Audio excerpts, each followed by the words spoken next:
Good evening and welcome to the Paranormal Concept Show, exclusive to the Paranormal UK Radio Network. My name is Kerry Greenaway, very hoarse Kerry Greenaway, but I'm here just about standing, and I'm joined by Richard Clements. Paul is unable to join us for the time being. He'll jump on later, I'm sure. Hi Rich, how are you? Oh dear, my poor little dear, you sound all hoarse. You're Neddy, are you? I know, this has been going on for a couple of weeks now, and this is actually quite good. Why is that? I don't know. It's just laryngitis, I think. It's just maybe I've talked too much. But I'm here. I'm standing, and this is a show I've been wanting to do for quite a long time. It's quite integral to me, this story, and I'm not a religious person, as you know, out there, all my lovely listeners. But this is one of the stories that I think hits home to a lot of people, and it's quite a. It's called The Passion of Christ. It's the Easter story.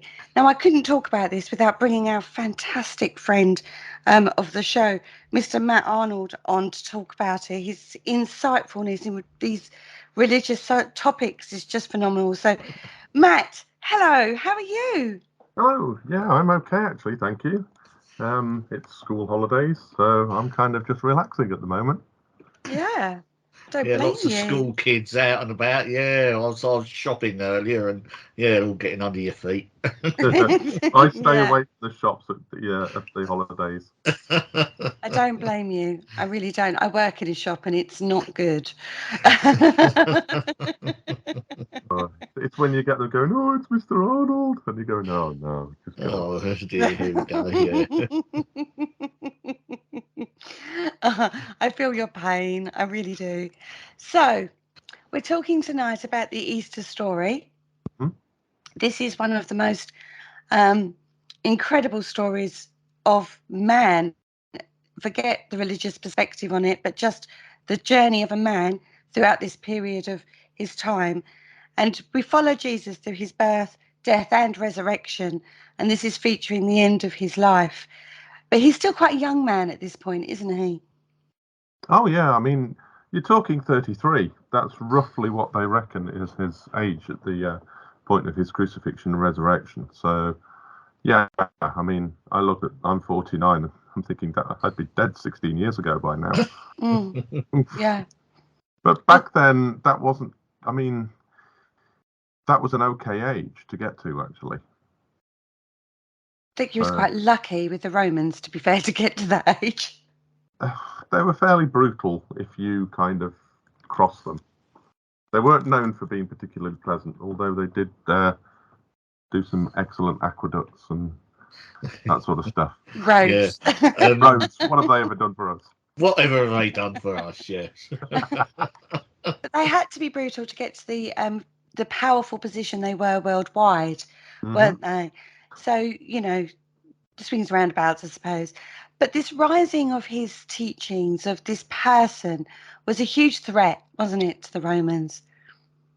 To be honest, it wasn't a threat to the Romans so much as to the religious authorities of the time in his area. The Romans themselves didn't see him much of a threat. He was teaching you love your neighbour, pay your taxes, do good to people. So really and truthfully, they couldn't find any charge against him when they came to the trial with Pilate. So he wasn't a political figure as such. He just ended up getting a good beating up, as it were, from the Roman soldiers because they just enjoyed beating people up that they were given, and he was handed over to them to be crucified. But before then, you've got a trial that is a religious trial, not a political trial with the Romans. So he's on trial predominantly for claiming to be who he is, the Messiah, God. And that's why the Sanhedrin, the Jewish authorities, were really trying to kill him.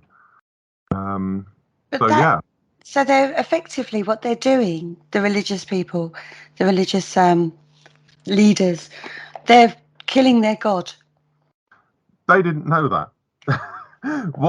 What they were doing was killing a heretic. So, and a heretic that kept on showing them up through his teaching, through the way that he did miracles. A heck of a lot of jealousy was going on there. Plus, then you've also got Judas, who was a zealot. So he was really against the Romans. And as a result, he tried to force Jesus's hand to create some sort of rebellion against the Romans. So that's why he kind of went on side with the Jews to kind of say about the Jewish authorities to say, look, I'll get this guy to, well, give me 30 pieces of silver and I'll hand him over to you. And his thinking was that actually Jesus has got to show who he is. He's been talking about the kingdom of heaven all throughout the last 3 years of his teaching. We're still occupied by these Roman authorities that are scumbags. We want Jesus, who we know has been doing all these miracles, so he's obviously got this power. We want him to restore to the Jews the area and to kick the Romans out. So I'm going to kind of force Jesus to reveal his hand. But there was a Messiah expected, wasn't there, amongst the Jewish community and as a whole? Oh, there's been lots of different messiahs expected. There were lots of messianic prophecies, some of which you've got some from David, some sort of divinic messiah type shit. So yes, you had got some prophecies. The trouble is, when you get onto a supernatural level with all of this, Paul says, and I can't remember off the top of my head where it is, but St. Paul writes that had the powers and principalities in the heavenly realms, the spiritual darker forces, had they known that crucifying Jesus would actually be an own goal for them, then they wouldn't have done it.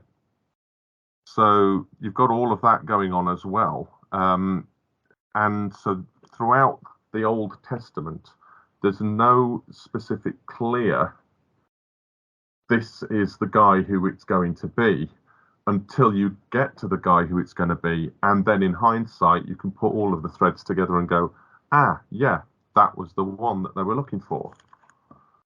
But when they came to write the Masoretic text, they kind of tweaked a little bit of the stuff to remove some of the more blatant, shall we say, stuff that could be said, oh yeah, this is the second person of the Godhead, Jesus. And I mean, you've got explicit stuff, well, not explicit, but fairly explicit stuff in the book of Enoch, which talks about the Messiah and his role as well. But that isn't really in the Old Testament, Hebrew Old Testament. That's what's called pseudepigraphal material. So that was written in the intertestamental times about 200 to 300 BC. So that would have also been something that the Essenes, who were the sort of ultra religious, not Pharisees who were religious, these were sort of like uber religious, and these guys would keep themselves in a community fairly out of the way of everybody in the desert sort of thing. They're the guys that came up with or wrote down, and we've got their writings in the Dead Sea Scrolls.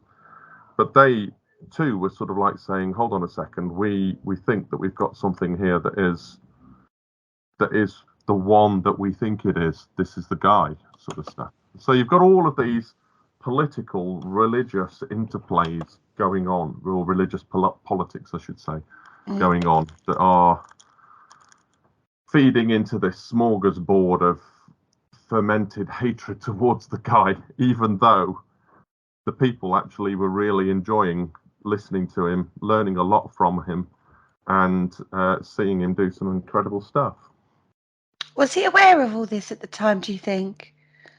I kind of think that he knew that he would finally get to a stage where I am going to lose my life in all of this. That kind of comes about when he gets to a place called Caesarea Philippi, which was the gates of Hades, according to sort of the Greco-Roman culture that was there at the time. And that was a big portal to the underworld that they believed existed. And so he's standing on there saying, Peter says, "You are the Christ, the Son of the living God." And Jesus says, "Blessed are you, Peter, for this wasn't revealed to you by humankind, it was revealed to you by the Holy Spirit. You are Peter, but on this rock I will build my church." And after that, all of the narrative is him going towards Jerusalem and preaching and telling his disciples, "I'm going to die. I've gone to the gates of Hades," which is at the foothills of the Mount Hermon, where the 200 watchers came down thousands of years previous and created havoc. So he's gone straight to the hornet's nest, given it a good kicking, and they're coming after him. Oh. He's incredibly the strength of mind, though, I think this is what shows in this particular story with Jesus, is his strength of presence and his strength of mind. Because I have to say, normal person wouldn't have done that. They would have gone, "Oh, it's going to be hot. I don't want to die." You know what I mean? Particularly in that situation at the time. Do you know what I mean? It's like, what more can you ask of a man? He's out there, he's teaching some incredible fundamental facts of life that we should all live by even to this day. And he's a good man. Mm-hmm. And then to be faced with the corruption that he's faced with, you know you're not going to win against that. Mm-hmm. Yes. Well, I mean, there's a phrase that we have even in the vernacular today called "setting your face like flint towards something." You know, it's a dogged determination to achieve a particular purpose that you set yourself to. And that actually comes from the Bible, where Jesus sets his face towards Jerusalem, it says. And that basically is, I'm going to go right into Jerusalem. I know I'm going to die there. I know all the people that have got the power to do this are located there, but this is what I need to do. But he knew that there were these prophecies, you know, "You will not abandon my soul to Hades. You will not let my body see corruption," which was David in, I think, Psalm 16, verse 10. And then it's, in hindsight, Peter speaks of it at the day of Pentecost and says, "Look, this is what happened. This is who Jesus was. He was prophesied in the Psalms." And the whole concept of going in on a donkey was it's what a king would do, not a horse. They would choose a donkey. So it was particularly chosen as a sort of, "Hey guys, if you know your Bible, the Hebrew Old Testament, you know your scriptures. You know I'm what making this a point means." here. Yeah, I'm making a point here, guys. And he was welcomed. I mean, we're recording this just before it's on the Friday before Palm Sunday, where we, you know, "Blessed is he who comes in the name of the Lord, Hosanna in the highest," and they throw down their cloaks onto the ground, which is what you would do welcoming a king. So you've got a whole pile of people, and there's a big ruckus, and that's going to annoy the kings, the people in charge, not necessarily Pilate, but it's going to annoy the religious authorities, who are like, "Hold on a second, no, we need to get rid of this guy. He's coming here, he's claiming he's the Messiah. He's not restoring the kingdom of Israel to us. So therefore, he can't be who we think he is. Therefore, we've got to kill him." But the rest of the people going, "Come on in, welcome." Because the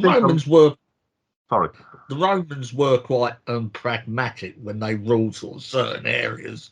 They let people, and they let the populace usually sort of carry on with their religious faith. Yeah. I mean, the great thing that helped the Roman Empire to do what it did was it would assimilate faiths of wherever it went.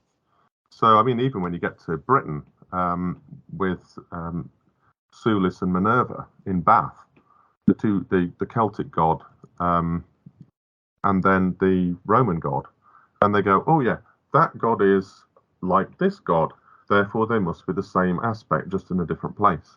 Yeah. And so that's how they operated. So you've got him coming into Jerusalem itself, in great ceremony, loved by the people. The religious leader's not happy at all, very annoyed. The Romans not really caring. He knows what's about to probably unfold at this time.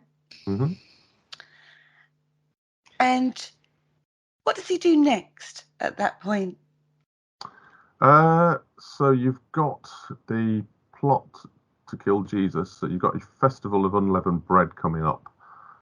So you've got a preparation taking place, where Jesus actually says to his disciples, go and prepare this Passover meal, because I want to celebrate it with you. And he celebrates it slightly before the official Passover. So you've got, he says, go and get yourself all the equipment that you need. There's going to be a room, and there's a little. It's almost like he's either arranged this, or it's kind of in inverted commas Jedi sort of precognition type stuff. It's basically it's a Jedi Knight now. Brilliant. Well, it's kind of like, where the disciples turn around and say to him, well, where do you want to have this preparation? And he's like, when you go into the city, there's going to be a man carrying a jar of water. He's going to meet you. Follow him into the house. Say to the owner of the house, the teacher asks you, where's the guest room that I may eat my Passover with the disciples? And he's going to show you a room upstairs, already furnished. Just go and make the preparations in there. And lo and behold, it's all happened. It is as he says it is. So it's like, I think there's been some sort of subtle goings on underneath that where Jesus has got his people to go ahead and do some preparation, and then there's either that or there's the woo, this is going to be happening, and the paranormal factor. Yeah. I mean, I don't mind either way with it, really. It doesn't make anything away from it. So you've kind of then got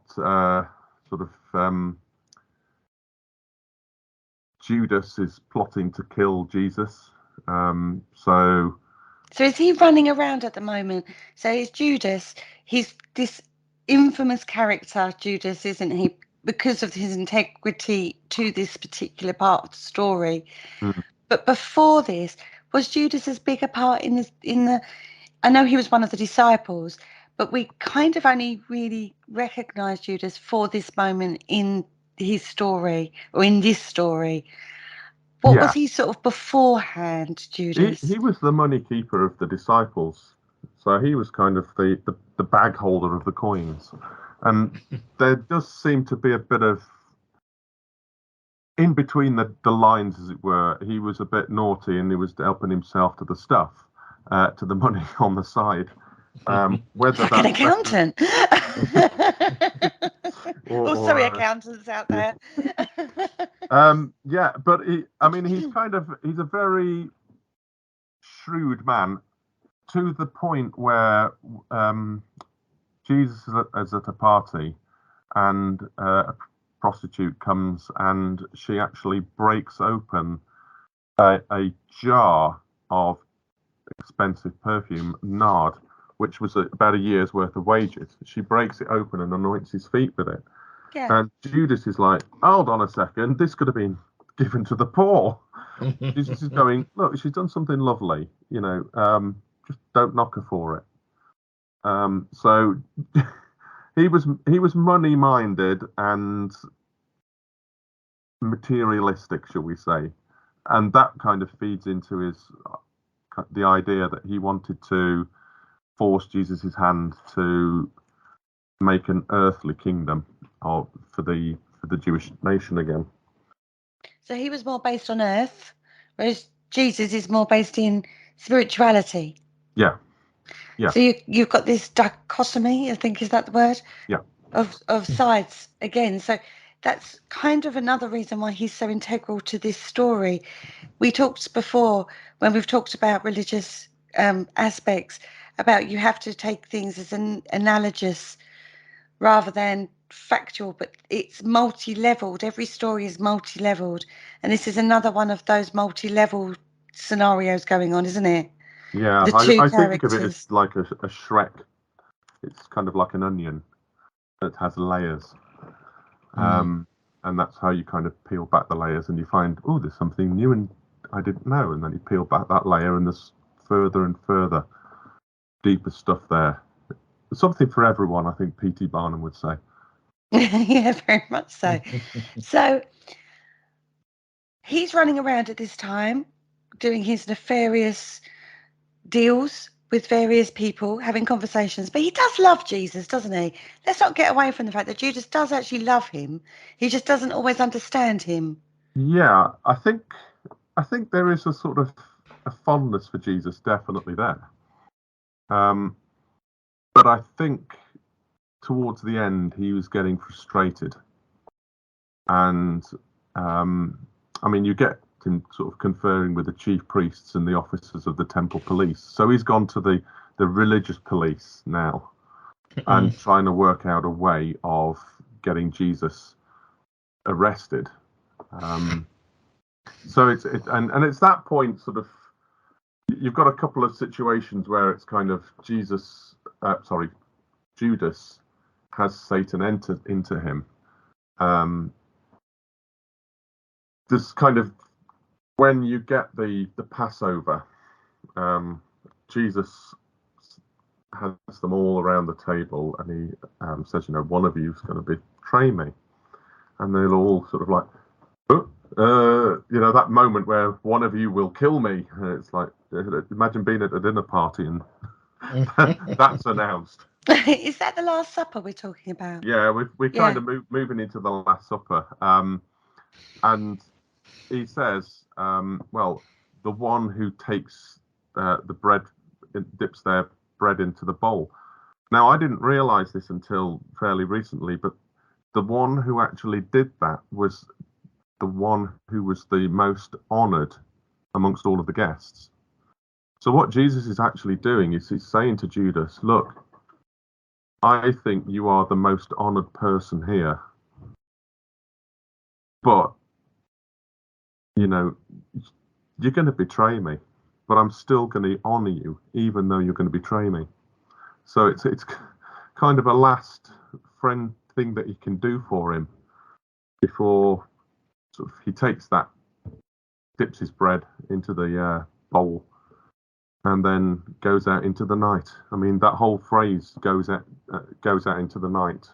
Satan enters into him, and he goes out into the darkness, and that's got two layers. He physically went out into the darkness, but he actually departed into the spiritual darkness as well. Do you think that when they're all around the table and they're eating and they're drinking and they're kind of, all of them, not so much Jesus himself, but all the disciples, they're all a bit, the reception they'd received and everything, they're feeling a bit full of themselves, on top of the world, probably a bit congratulatory to each other about things. Do you think that it was at that point he thought, no, this isn't what it's about, we've moved away from what this has started as? I think there would have been some sort of celebratory thing. Yeah, I mean, it's the Passover anyway. Yeah. So there's going to be that feeling of celebration, of looking back and being released from the time. This goes way back to when the Hebrews were in Egypt, and Pharaoh wouldn't let them go, and you get the 10 plagues, and then they are, the last plague was the firstborn, the killing of the firstborn. Yeah. And Mm-hmm. so that Passover comes from the fact that they would slaughter a sacrificial lamb, take the blood and put it on the lintel and the doorposts, Mhm. and the angel of death would not go into those houses with that marking on. And so therefore afterwards that was instantiated into the Hebrew belief system and religious system of festivals to give thanks and kind of keep their cultural identity throughout the many times that they've been in persecution, such as when they were in exile in Babylon, and even the diaspora, right the way through to even today with the Holocaust and all of that. So with so now this time of year for the Jewish community, it's actually Passover. Yeah. And for us, it's Easter. Easter. Yeah. So again, we've got the angel of death around at this time on both sides of the religious fence. In what way? The angel of death came for Jesus. Oh, I see what you mean. Yes, sorry, I thought you were talking about today. Yes. Yeah, well, I mean, that is... the angel of death is a particular character in the Bible anyway. Some see it as God himself or a particular being that is on a leash, as it were. A particularly anti-life human being that is on a leash, spirit that is on a leash. Whether or not that's actually the case, I don't know. But yeah, around that time, when you get to the crucifixion, all hell breaks loose at that spot, at that point, literally, which is an interesting thing in itself. Right, let's go back. Let's step back because we haven't actually betrayed him yet. Yeah, exactly. I didn't want to go any further with that one. That's why I passed it back to you. Good. You know me well. Let's go through things step by step. So, right. So, we're in the Last Supper, and Jesus has made these decrees. Do you think it was Peter who betrayed him, wasn't it? Well, Judas betrayed him to the religious authorities. Peter denied him. Denied him. Yeah, sorry, wrong word. So that's all right. Yeah, so they're sort of like at this table, and they're they're having this dispute that's sort of saying, "Oh, I'm going to be the greatest disciple. I'm going to be the greatest disciple. I'm going to be the greatest." And it's like Jesus is going, just don't. You've just been daft. And you get Simon Peter, who seems to have sort of pushed himself ahead. But Simon Peter was one of the inner three. You got Jesus's 72 disciples, then you got a core of 12 disciples, and then you got an absolute core of 3. And Peter was one of them. And it's called Simon Peter. And Jesus says to him, "Look, Simon, Simon, listen, Satan has demanded to sift all of you like wheat." So that's basically Satan, the accuser, is wanting to put you through the ringer and test you beyond belief. But he says, "I've prayed for you that your own faith may not fail. And once you've turned back, strengthen your brothers." And Peter says, "Lord, I'm ready to go with you to prison and even to death." Cocky. And Jesus says, "Look, cocky." That comes up. "I tell you, Peter, the cock will not crow this day until you've denied me 3 times that you know me." So Jesus is using precognition and saying, "Peter, you're going to deny me 3 times. You might say that you're going to go to prison with me and to death. But today, in my hour of need, you're going to walk away and you're going to deny me 3 times. And then the cock will crow." So you've kind of like got this, "Oh, you'll deny me." Well, that's fairly ambiguous. You're going to do it 3 times. That's less ambiguous. But then after that, the cock's going to crow. And it's like, okay, that is pretty specific for prediction as to what's going to happen. Yep. It is, isn't it? Yeah. So Peter is kind of, well, we're still in the upper room, as it were, at this stage. So yeah. But then they kind of give thanks for the bread and the wine. They go through the finish of the meal. Judas has already gone out. They think he's going to go and sort something out. None of them think, oh, he's going to go and deny Jesus. And then they go to the Mount of Olives, which is kind of where Gethsemane is. Mm-hmm. And so he says, just stay here. I just want to go ahead a little bit. I need to pray. And you know, he's kind of in such deep prayer. He's saying, look, Father, if you're willing, take this cup from me. Take this situation away from me. But not my will, but yours be done. And then you've got some inserted text that says an angel from heaven appeared to him and gave him strength. In his anguish, he prayed more earnestly. His sweat became like great drops of blood falling onto the ground. You've got a guy here who, well, death row. Yeah. And it's just about to be the execution. You know, people sweat a little bit when they're about to be executed. So this kind of shows his humanity as well, because he's like, I'm really not going to enjoy this. People think that Jesus had this cheery, chappy mode that just went, yeah, of course, there's a cross. I'm going to just go and get beaten. Yes. And it's I've often heard sort of people say that Jesus ran towards his crucifixion, you know. Oh, there's no running when you're carrying a cross. Well, you know, yeah. Well, he didn't even manage to carry the cross, but that's further down the line. Get onto that. I think the thing with this is it really brings, it's a human story, isn't it, this one? He's surrounded by his friends. He's just had a really lovely time.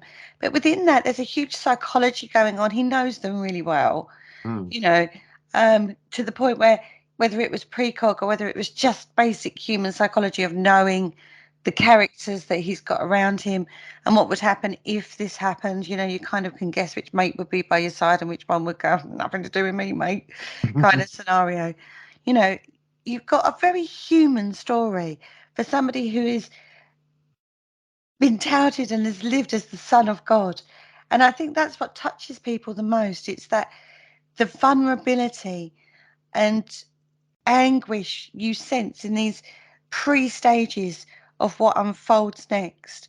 And I think that's what brings his story, or this particular part of his story, so close to home for so many people. Yeah. And I think there's another bit of humanity in it in the disciples. I mean, remember, he said, stay here, I'm going to go ahead and pray. When he's finished praying, he comes back and they're all asleep. Yeah. They're all knackered. It's like, come on, guys. At least you could do is stay awake. Look, just pray that you might not come into this time of trial. You know, just pray that whatever happens to me, you're gonna kind of get through this. And while he's saying that, suddenly up pops Judas, because he knows where Jesus is going to be, because that was his custom to go to that particular place and pray. So Judas appears with the religious police and the authorities, and basically is organised to betray Jesus with a kiss. So he approached Jesus to kiss him, but Jesus says, look, Judas, is it with a kiss that you're betraying me? And basically those who were around are like, his disciples are going, whoa, do you think we should strike with a sword? It's like Jesus has already said to them, because he'd been telling them about what's possibly going to happen. And they said, look, hey, Jesus, I've got a couple of swords here. And he's going, no, put them away. So it seems like somebody still brought one with them. That one being Peter, who strikes the ear of the high priest right off. No, sorry, not the high priest, the slave of the high priest. Cuts his ear right off. And Jesus is like, whoa, no, stop. Well, there's some of his disciples then Because I've heard about this, that and the thing about the swords and the striking off the ear. I mean, were some of his disciples actually convinced that this was to be an armed revolt? I don't think so. You've got to put yourself back in those times where when you went walking around and travelling from town to town, there were bandits on the road. Yeah. They didn't have a police as such. So you did carry around a weapon to defend yourself. So I think that's what's pretty much going on here, rather than an armed rebellion. Right. And Jesus says to them, look, this isn't how it's meant to be. I've told you before. My kingdom isn't of this world. And so, you haven't got to have swords because to fight for me. And I'm going to show you, because I'm going to heal this guy who's had his ear cut off. I'm going to touch his ear and it's going to be restored. And then he turns around to the chief priest and says, look, I have not been preaching violence. I've been preaching peace. Why the heck have you got swords and clubs as if I'm some sort of criminal? You were with me in the temple day after day, in broad daylight.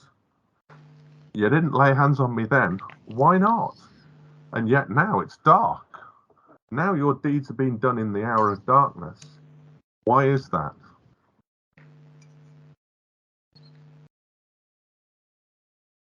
Terrible is what it is. Does it actually state betrays him with a kiss in the Bible? Yeah. It does actually state that. Well, he approaches Jesus to kiss him, and but Jesus he doesn't goes, actually get that far. I don't know. I'd have to look at the different synoptics and John to see. Okay. That's one of those. We all assume he did kiss him, but I'd have to definitely look in other passages. I'm just looking at the moment at Luke 22, just to sort of see what the actual script is, as it were, for the different things. Right. So he stops a war effectively between his disciples and the guards and the priests. He's saying, no, this isn't right. This isn't what we do. This isn't the point. No fighting, guys. You know, and even heals somebody right there. He proves to the authorities of his power effectively. Yeah, and so yet, even then he does a miracle right in front of their eyes. Right in front of them. There's no denying his ear was sliced off. This is no sleight of hand jobby. This isn't a second-hand tale. This is something he does right in front of them. If that doesn't prove it, what does? Quite frankly. Yet they still went ahead. They still took him. Yeah, they take him away to the high priest's house, sort of like some kangaroo court, as it were. And this is the point where Peter's sort of there's been this big brouhaha, and Peter's been following them at a distance. And there's a courtyard, and there's in the high priest's house, and Peter's just sort of sat there warming himself by the fire. And this little girl sort of like says, hold on, this man, he was one of the disciples. He was with Jesus. And he's like, no, woman, I do not know him. So actually it wasn't a little girl, it was just a servant. I don't know him. And then somebody else sees him and he goes, yeah, this man definitely was with him. He's a Galilean. They must have heard his accent. And Peter's like, man, I don't know what you're talking about. And then there was another one, sort of, you're definitely one of them. And it's like, man, I'm not. I don't know what you're talking about. And that's his third denial, and the cock crows while he's still speaking. And Jesus just turns around and looks at Peter. Can you imagine that? Look. It's kind of a really loaded moment, if you can imagine that. Because obviously they're not close together, they're quite distant. So you've got like a long gaze across a courtyard where he just looks at him through the crowds that are around him. He just looks at him. What's worse, Matt? Denial or betrayal? Wow. I wouldn't want to put a bet on either of them. I know Peter was absolutely distraught when he realised what he'd done. And the cock crowed And suddenly those words just came straight back to him, and he just broke down in tears. I'm just thinking, that look, if you could just imagine yourself in that place, and you've denied, and you're kind of like, no, I don't. And then suddenly you look up and see Jesus, and he's just turned and looking at you, straight at you through all of this brouhaha. It's like, whoa. So if you could film that, you can imagine the panning around and the zooming in and all of that. Yeah. Because doesn't Judas actually hang himself after he's realised what he's done? Judas basically says he realises what he's done, and he throws his money back in the at the people who gave it to him, the 30 pieces of silver, and he's in such remorse that he actually goes and hangs himself. Yeah, he realises what he's done. Does he do that? Sorry? Well, at what point does Judas do that? Oh, it's not for a while. Yeah, I mean, Jesus gets good beating up first, and then it's filing and all of that stuff. I see, Richard, you're jumping ahead of the story. I'm jumping ahead, yeah. That's all right. That's no problem. We've only just been arrested, love. That's all right. Yeah. We know the different sort of snapshots. It's just getting in the order. It's getting the order right. And the order is really important because you have levels, like we talked with many stories, if we've talked with Matt before, it's the levels that you go through and the story unfolds and the levels within each level. It's the most incredible book in the world. It's the most incredible story. It's so many different things come into it, not just about God and religious things. It's the story of humanity, and the teachings within this book is just incredible. No, I'm not a religious person. I do not practice a faith in this way, but I respect it intensely for this human factor that it brings in on so many different levels. And I think I've said this about the Easter story. I think this is like sort of like the pinnacle of that for me. It really touches the soul in a way because you have these mic drop moments and you have these intense positions like this, the one we've just spoken about, the denial moment, the betrayal of the kiss moment, all of those things. Like you say, people have tried to film this. They've put it into films, and they've captured a certain degree, but they haven't either. They've missed it. Yeah, I mean,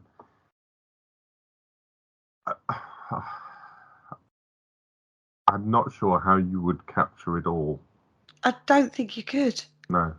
I think there's been good attempts at it, but I think it was one of those that you're never going to, unless you were there, it was one of those moments of time where time stands still and you can't express it or relive it fully. I think it's that kind of time, isn't it?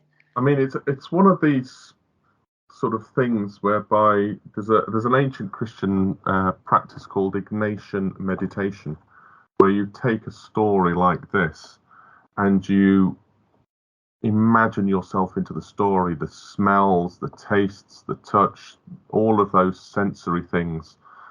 And then you meet Jesus at the end of it and have a conversation. But by going into the story in a meditative way like that, you start to pick up the stuff that's just not written down. That mic drop moment, you could very quickly just read over that. But if you're actually putting yourself into the text, you're just going to see that look of Jesus when you deny him. And it's, whoa, scary. Heart stop. Heart stop. So we've got this moment, and then he gets taken in to speak to the head honcho, as it were. Caiaphas, the high priest, Caiaphas, thank you. It's been a while. That's all right. And what happens in that meeting? So basically, the chief priests and the whole council, the Sanhedrin, are actually looking to get that. Well, they get witnesses to come and try and testify against Jesus. lots of false witnesses come forward, and they all give conflicting evidence, because you need to have the evidence of 2 or 3 witnesses to convict somebody on a death penalty charge, according to Jewish law. And they've got to all be in sort of alignment with each other, and they can't get that to happen. They get 2 that come forward and say that Jesus said he was going to destroy the temple of God and to build it in 3 days. Which he had said, destroy this temple and I will build it, and I will raise it up in 3 days. But written back into the text, because the text was written afterwards, after the crucifixion and the resurrection, the writer of that says, well, actually, he's talking about his body. He wasn't actually talking about the Jewish temple, the second temple that they had. And so they sort of, like, the high priest puts him under oath and says, if you're the Messiah, the Son of God, tell us. And he says, you've said it. But from now on, you're going to see the Son of Man seated at the right hand of power, coming on the clouds of heaven. Now, you could just read that and go, well, that just means blah, blah, blah. What does that mean? But actually, that spins right back to things like the time of Daniel, where the one coming on the clouds, the rider on the clouds, was the Messiah. And I am the one that will be coming on the clouds, seated at the right hand of power, the ultimate one, God, Yahweh. And the high priest sort of like has an absolute pissy fit at this point and tears his clothes. He's blasphemed. This is blasphemy. We don't need any witnesses anymore. This guy is blasphemed. And they all went, yep, he deserves death. So the verdict is death. They spit in his face, smack him one, slap him, and they go, prophesy towards Messiah. Who's the person who struck you? So he must have been sort of blindfolded at that point, or in a daze of some sort. So yeah, all of that's kind of going on in the high priest's house. And this is illegal because you couldn't have a trial in the hours of darkness. You could only have a trial in daylight hours. So what they've actually got here is a complete kangaroo court.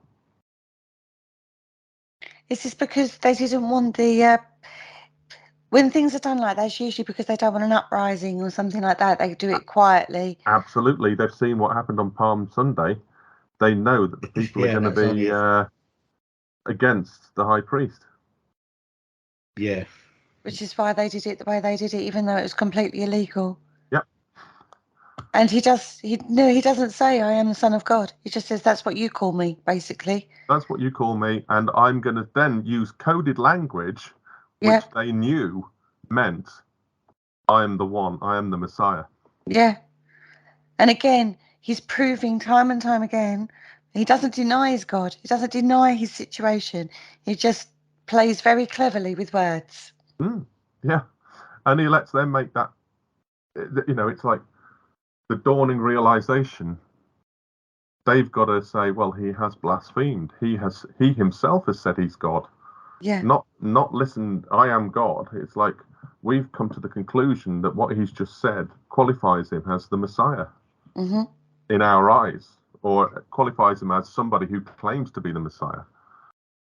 So it's like he's building not Jesus, but the kangaroo court that's been set up, build themselves up into like a frenzy. They backed themselves into a corner. They've kind of got what they wanted. He's not playing ball, so we're kind of the frustration coming through from that side. They need to do something about it. They know they're on dodgy ground legally. They know that this isn't going to sort of work well in their favour, so they have to do it. The frustration and the anger towards Jesus is coming forward now, because he's not making it easy for them, is he? No. And why should he? I mean, they've been all the time sniping at him for all of the miracles that he's been doing. And he's like, well, look, I've been doing all of this and you never arrested me then. Why are you doing it now? Yeah. So they kind of get to a point where there's not a lot more they can do, right? Yeah. So they can't because they are in Roman occupation, they don't have any authority to enact the death penalty. They can't carry out their own law. So what they do is they bind him and take him over to Pilate, who was the governor at the time. Now, Pontius Pilate, from my understanding, which is very minimal, I will admit, and to be fair, I've probably got most of my impression of him. It's probably completely the wrong place.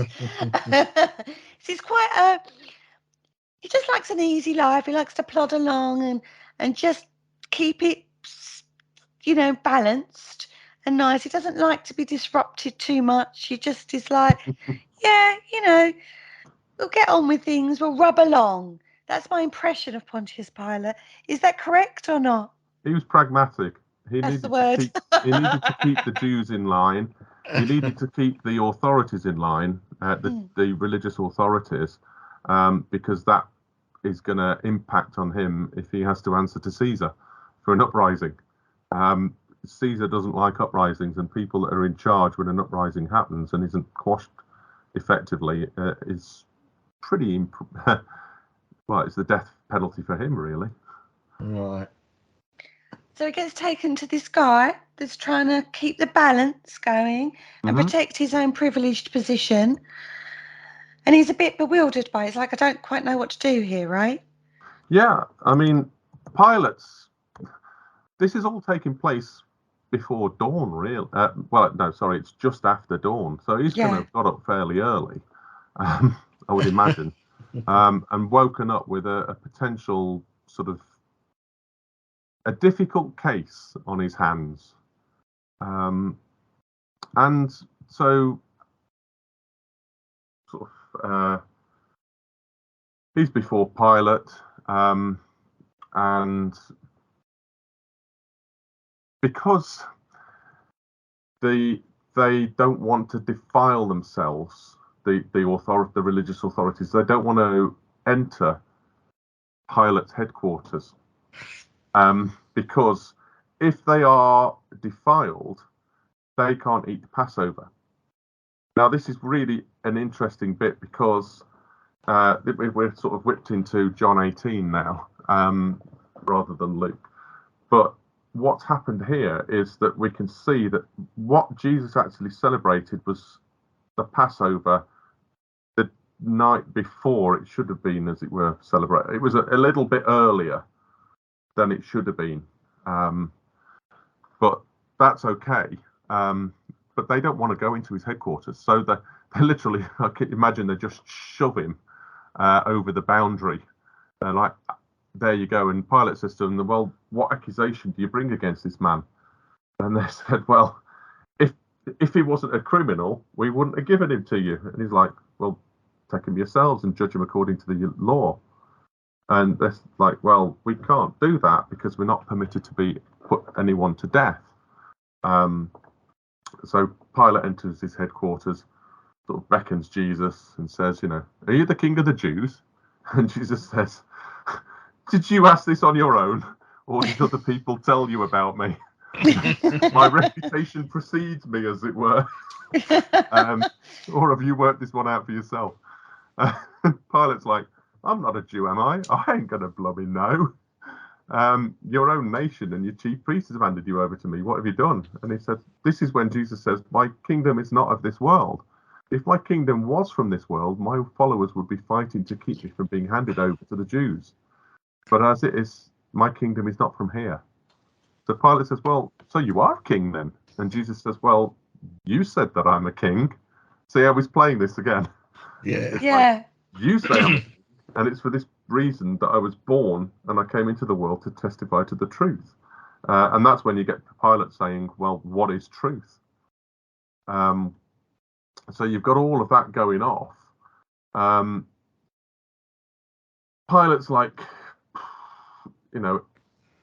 having had the chief priests bring in all these accusations, Pilate says, have you got no answer? They've got loads of charges against you, but Jesus doesn't make any reply to them after that. And so you get to a point where at the festival, Pilate's wife it's recorded as having had a dream, and she says to Pilate, "Don't have anything to do with that man. He's an innocent man." So you've got here some sort of dream revelation that's come in, some divination through dream that says Jesus is somebody that you really don't want to have anything to do with and do this particular act of killing him, crucifying him.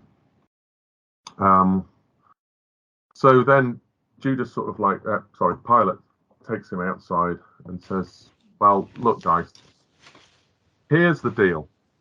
It's your festival. The custom is I'm going to release one guy. Who do you want it to be?" And this is where you kind of see crowd manipulation by nefarious bad actors, because these people, a lot of them, well, we've seen in Palm Sunday that they've been going, "Yay, Jesus, yay, Jesus, yay, Jesus." And yet now you've got people outside who are going, "Crucify him, crucify him." So Pilate says, "Well, you can have somebody who shall I set free?" And they go, "Give us Barabbas." Now Barabbas was in prison for insurrection, so he would have been killed because he was charged with sedition against the Romans. But Pilate plays this little sort of two fingers, as it were, to the Jews who were standing around, and he says to them, "Well, do you want me to release for you the King of the Jews?" And he knows that they're jealous, and he's just winding them up. And the chief priests, they stir up the crowd and they say, "Release Barabbas instead." So we want Barabbas, release Barabbas. This person who basically tried to stir up a rebellion against the Romans, which kind of is in a sense, a sensible thing. They want somebody who is actually going to show their mettle, literally, to the Romans. Instead of a prince of peace, they're going to have somebody who's a prince of war instead. And so they say, "Crucify him. What do you want me to do with the man you call the King of the Jews?" And it's interesting because he says, "What do you wish me to do with the man you call the King of the Jews?" So he's kind of played a subtle word trick on them, because by saying "crucify him," they've actually admitted that he's the King of the Jews. Which I've only literally just seen that reading the text. That's the first time in however many decades I've ever read this. And Pilate's like, "Well, what evil has he done? I mean, let's face it, guys. He's been preaching love your neighbour as yourself. He's the author of the Sermon on the Mount. Blessed are the peacemakers." And he's like the ultimate hippie. Come on, guys. Peace, man. And they say, "Well, crucify him," and they're getting bloodlust. They're getting red mist on him, and so Pilate says, "Off you go, Barabbas," and then sort of Jesus gets flogged, and then hands over to be crucified. So he's now handed over to the soldiers, and well, we know what soldiers are like when they get blood, or a sniff of blood, as it were. These guys beat him to a pulp. I thought he went to Caesar first. I thought Pontius... No, Caesar would be in Rome. These are pre-Skype days. Oh, okay. So no, he doesn't go to Caesar. He basically knows that he's got to do this. He's got to sort this out. He's got to do it expediently. I'm going to release Barabbas. We know he's dodgy. We can keep an eye on him. If he does it again, we'll do him over completely. In the meantime, flogging Jesus in front of them, and then gives him over to the soldiers to they take him into the courtyard of the palace, the governor's headquarters, and they get their mates out, wake them up, kick them out of bed. "Hey guys, fresh meat, as it were," and put a purple cloak on him, twist that crown of thorns, ram it onto his head, and then sort of, "Hail, King of the Jews!" They start saluting him, and then punch him, smack him with sticks, spit on him, and then mock him, kneeling in fake homage, as it were. And then they strip him of his purple clothes, put his own clothes back on him, and then they lead him out to crucify. Mm. So he's had a mauling. He's basically been beaten to a pulp at this point. They're not rough and tumble, sort of, and a bit of play act. This is severe smashing in of the face and the rest of the body. So imagine this. This is a man, a peaceful, loving man, who teaches that he's been betrayed, he's been denied by his friends. He's got the crowd at one point was shouting in support of him and now baying for his blood. He's now been beaten physically. You couldn't get much lower, could you, as a person? Humanity's lowest point. And that's the point. We're going to take a break to the story. Join us right after this.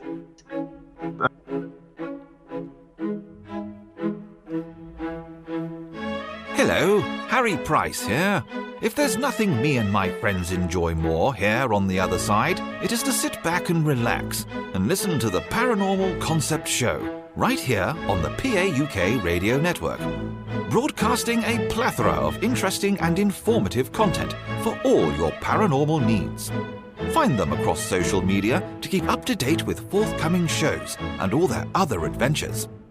Hello, is there anybody there? Welcome back to the Paranormal Concept Show, exclusive to the Paranormal UK Radio Network. We are delving into the Easter story with our guest tonight, Mr. Matt Arnold. And before the break, we left you with Jesus, who was battered, bruised in just about every way possible, a broken man, just at the point of being taken onto the crucifixion. He's in the courtyard at Pontius Pilate. He's been flogged and beaten to a pulp, basically, by the Roman guards. The crowd are baying for his blood after supporting him when he first entered Jerusalem. And we've got a man that is broken physically, mentally, emotionally, on his way to his death. So, Matt, we've got to get now from here, from the courtyard, to where they're going to crucify him. Mm-hmm. Yeah. Now, at this point, you've got somebody who's so severely beaten, they can't do what usually happened to criminals that were being crucified. He can't carry his own crossbeam. So they basically wheel in a guy called Simon of Cyrene, and they get him to carry the cross as it goes down what we now call the Via Dolorosa. The road, as it were, that takes him to Golgotha. I think that's what they call it anyway. But Golgotha is the place of the skull. We think it's a particular rock formation that looks like a skull, viewed from a certain angle. And they offer him wine mixed with myrrh, which is it's going to deaden the pain for him a bit. But he says no. It's basically a drug to get him sort of stoned, as it were, while they're crucifying. Sweet. But he denies that. He doesn't have that. He doesn't have that. No, he's like, I can't understand as a human being why. But I suppose in the sense he needs to be compos mentis for what's going on with the next bits, because he knows what's coming up.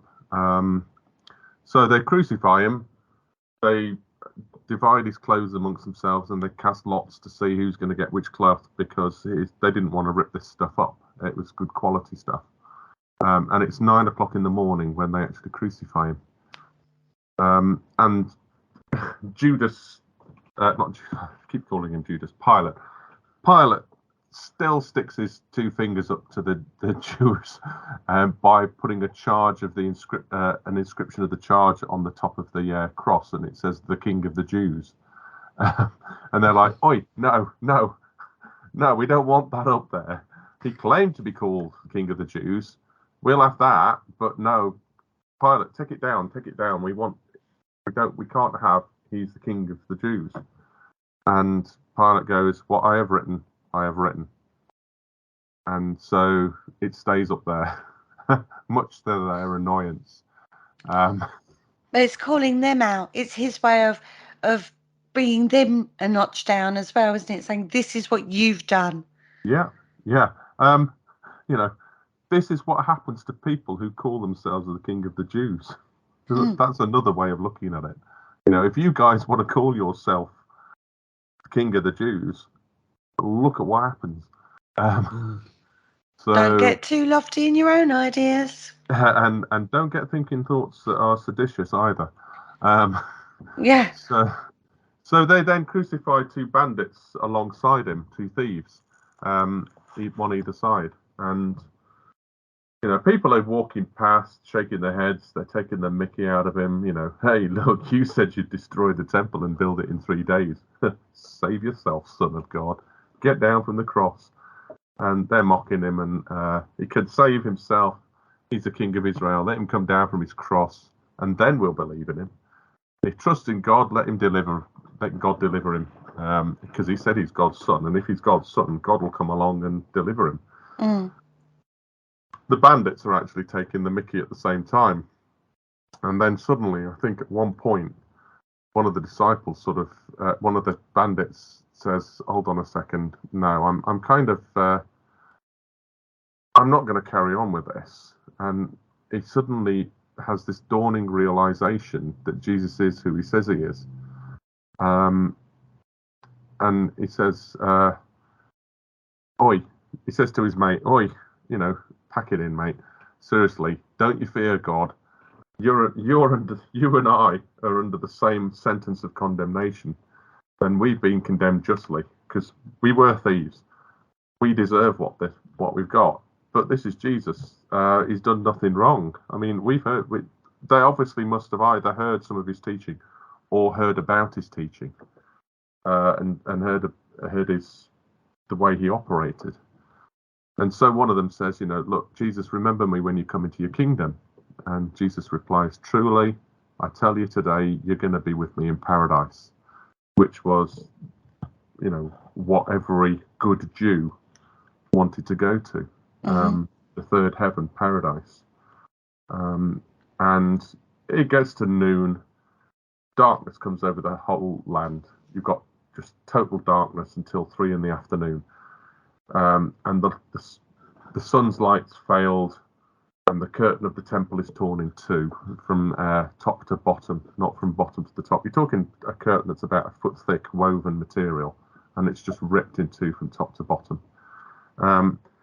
Interestingly, there are those that say, "Oh, it must have been a solar eclipse." Yeah, I was going to say, is there a physical? Was there a bad storm? Can we trace it back to an eclipse? Is there something that we can document on that? Well, there's no way that it can be a solar eclipse because the Passover is a full moon celebration. The moon's on the wrong side of the planet. You've got sun, yes, then Earth, then moon. So it can't be a solar eclipse, and solar eclipses don't last 3 hours. True story. So those that say it's a solar eclipse don't know solar eclipses. It's as simple as that. It's basic physics. But was it a storm? I don't think so. I think there was something supernatural here. Okay. And the reason why I think that is because you've got to go back to Psalm 22, which is a passage written by David, which contains a lot of what we can look at and go, hold on a second, those are the sorts of things that a person who is experiencing crucifixion would actually say. So it says, my God, why have you forsaken me? Why are you so far from saving me, so far from my cries of anguish? Now, Jesus said those words on the cross. Now, he would have been just reading Psalm 22. He'd memorized the text. But then the text also... So he's saying, He's giving subtle hints, guys, that you who are walking past, just listen to the words that I'm saying. Right, I'm going to be reading Psalm 22, and in Psalm 22 it says, "In you our ancestors put their trust. They trusted you, and they delivered you, and you delivered them. To you they cried out and were saved. In you they trusted and were not put to shame. But I'm a worm, not a man. I'm scorned by everyone, despised by the people. All who see me mock me. They hurl insults, shaking their heads. He trusted in the Lord, they said. Let the Lord rescue him. Let him deliver him, since he delights in him."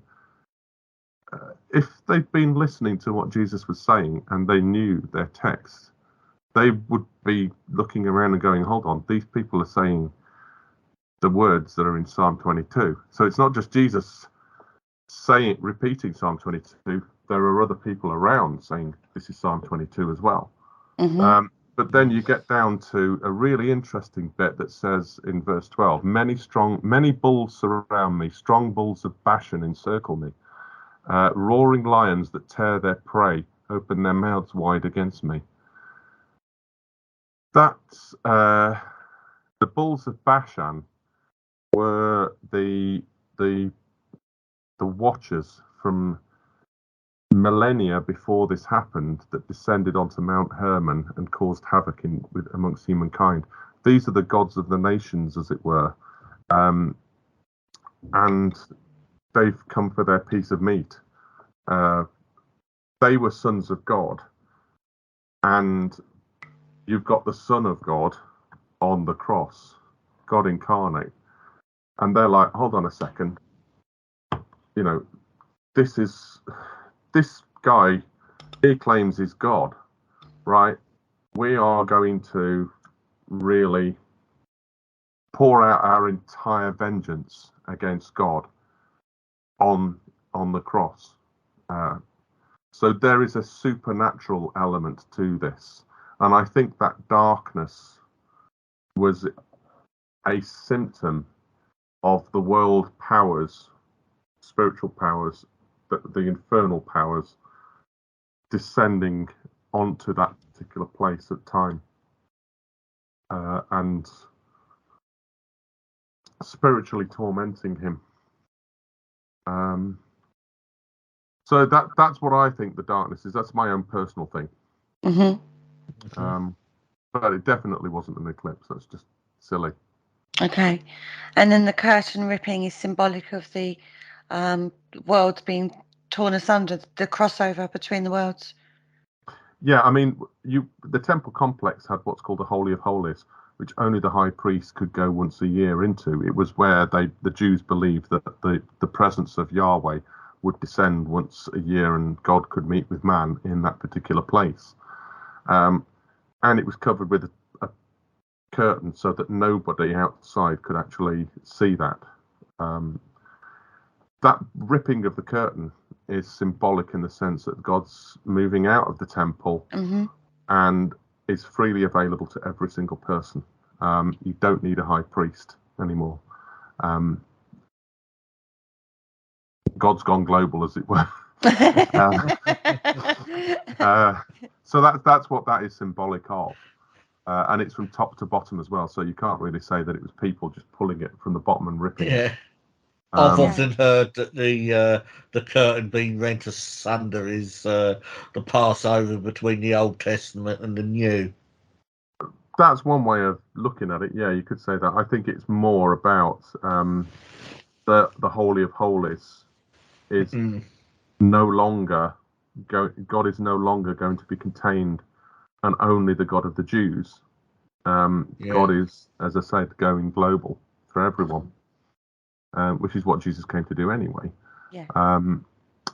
So that's basically, you've got this 3 o'clock shout from Jesus that says, Eli, Eli, lama sabachthani, which is my God, why have you forsaken me? And they thought, oh, he's calling for Elijah.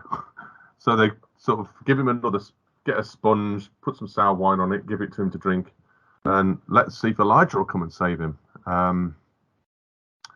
And Jesus breathes his last, and there's an earthquake, You've got this strange bit that says many bodies of the saints who had fallen asleep were raised, and after his resurrection they came out of the tombs and entered the holy city and appeared to many. I don't know what's going on there. That is a weird bit. I need to study. Yeah, I haven't got enough time in the world to do everything, but I want to find out what that means, because that is seriously freaky. Could you imagine though? So you've got he dies at 3 o'clock in the afternoon, yeah? Mhm. He actually passes at that moment. Mhm. And you said there were earthquakes. Mm-hmm. So for the populace, they've done the unthinkable. Mm-hmm. They've crucified this man. And then you've got things like the darkness, and you've got the curtain, and then you've got this earthquake going on. Very unsettling for the populace. They must have been thinking, oh my God, what have we done? Crap. Whoops. Can we take it down? Wrong there. Whoops. I think that's what some of them would have thought. I mean, you got the centurion who said, surely this was the Son of God. Truly this is God's son. And he's a Roman centurion. People were terrified. Is it a moment of awakening for everybody? I think it's a moment of awakening for those that had ears to listen and eyes to see what was going on. I mean, the women. I mean, this is what I love about this. The blokes have all done a runner. It's the women who are standing, looking at from a distance. You got Mary Magdalene, Mary the mother of James and Joseph, mother of Zebedee, and his mum. And it's like all the women are there, and it's the women that actually are the first ones on the scene for the resurrection as well. So the power of the feminine. All I'm saying. Absolutely. This is why I keep saying, these people who keep on going about God being a bloke. I'm like, no. But anyway, that's a different story. So yeah, they take his because it's coming up to the day before the Sabbath. They've got this day of preparation, and Joseph of Arimathea, you will have heard of, the Holy Grail and all that sort of stuff. He's a respected member of the council, and he's goes boldly to Pilate and says, "Please, can I have the body?" Pilate's like, "What? He's dead already?" Nah. And he gets a soldier. What's happened before then, I didn't say, is that they basically stuck a spear into his side, and it says blood and water poured out. Well, that is basically the separation of the blood, the constituents of the blood. You've got the plasma and the coagulated blood. That's what's going on there. Basically, Jesus is dead. The Roman soldiers didn't mess about. They made sure you were dead, because if you weren't dead, they were dead. Being an executioner that fails their job, we do not tolerate failure in this organisation, Mr. Centurion. You can imagine with the stroking the cat. What happens? Sorry, I just like to point out at this point at crucifixion, your lungs actually fill up with blood because of the positioning of where you are. So effectively, although you're going to die, you don't die of the actual crucifixion, you die of drowning. Yeah. Effectively on the cross. So when they kicked him with or hit him with the spear in the side, they pierced his lung, which is why the fluid's released. And like you say, you had this separation that had gone on, because that's what's happening in your physical body on a crucifixion. It's not a pleasant process. We've talked about this before on a show with crucifixion.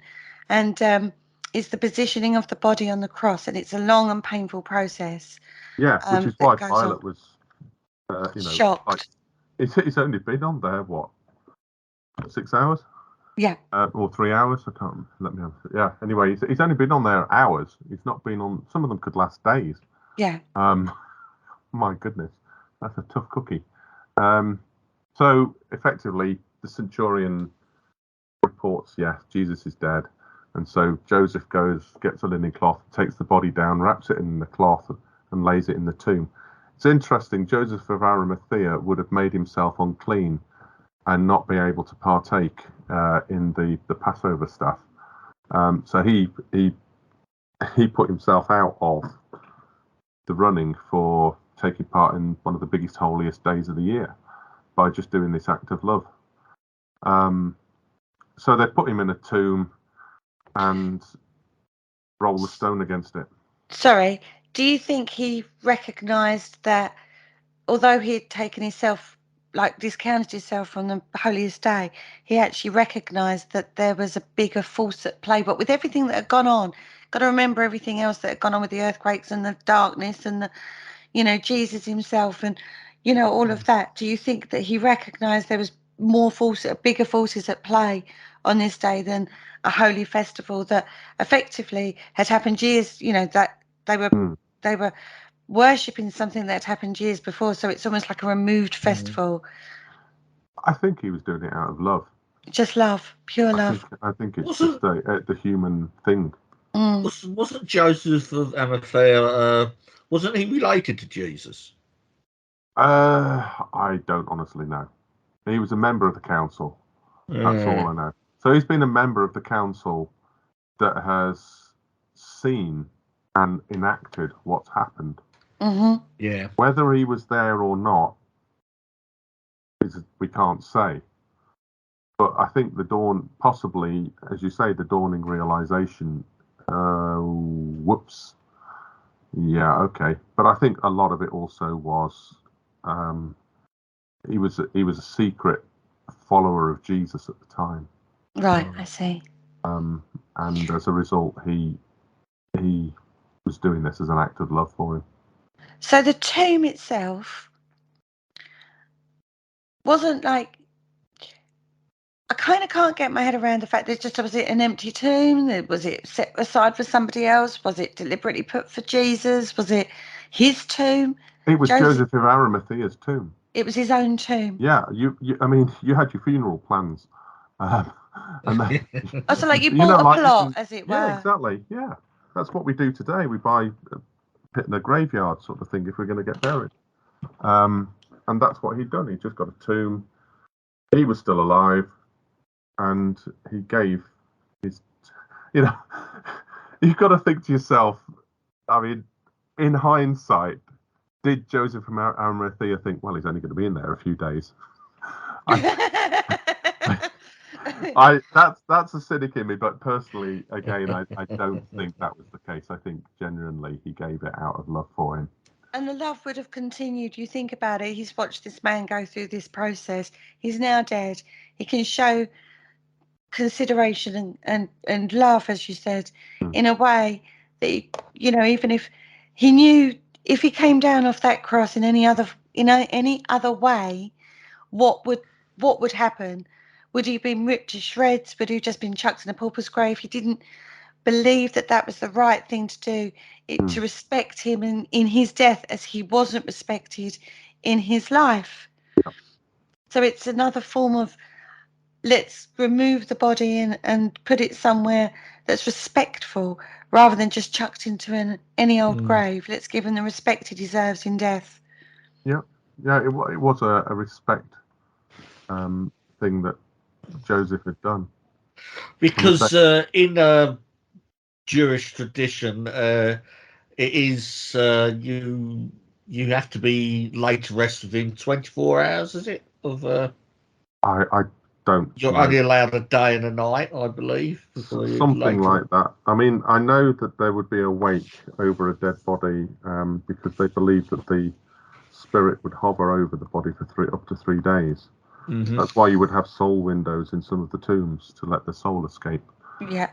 But I mean, you've got not only Joseph of Arimathea, you've got this guy Nicodemus, who, if you know from previously reading the Synoptic Gospels, Nicodemus is the guy who comes to Jesus by night. He's a member of the council, and he's like wants to test Jesus and know. And Jesus says, "Well, you must be born again." And Nicodemus is like, "What? I'm going to enter my mum's womb again?" And he's like, "No, you've got to be born of the Spirit. You're born of the water, which is natural human birth, you've got to be born of the Spirit. That's where we get the phrase "being born again" from. Yeah. So Nicodemus, who's also sort of like a big wig, comes and brings a mixture of myrrh and aloes, about £100 worth of stuff, and they actually wrap the body in spices and linen cloths, this sticky sort of material that is just going to be perfume and stop the body stinking, and they'll just put burial strips around there, and they place him in the tomb. Is that a form of mummification? It's not mummification because they're not taking the guts out and scrambling the brain and pulling it out the nose and that sort of stuff. It's Beautiful. just basically it's an anointing of the body, a treating of the body with respect. Okay. A bit like some people will lay the body out and give it a wash. Yeah. That sort of stuff. But they're anointing it with these beautiful smelling herbs as well. And Mary Magdalene and the other Mary, they watch him go into the tomb, his body go into the tomb, and then they seal it with a great stone over the door of the tomb. And this is where kind of you start to see this whole suspicion that the disciples might play a fast one, because the chief priests and Pharisees get to Pilate and go, look, this imposter, he while he was alive, he said, 3 days I'm going to rise again. So here's what we're going to have to do. We're going to stop his disciples nicking his body and claiming his rise from the dead. Mm-hmm. We're going to make the tomb secure until the 3rd day. We're going to put a detachment of soldiers, make it as secure as you can, says Pilate. So they go and guard the tomb and they seal the stone. So you've got a guard of crack Roman soldiers who are there to stop anybody going in and anybody coming out, which is quite nice, really. I mean, they quite take integral it to the seriously. story as well. Yeah, they take it seriously what he said. And it we also ain't having no shows, raising. but it also shows that they weren't adverse to what Joseph of Arimathea's done by putting him in the tomb. Yeah.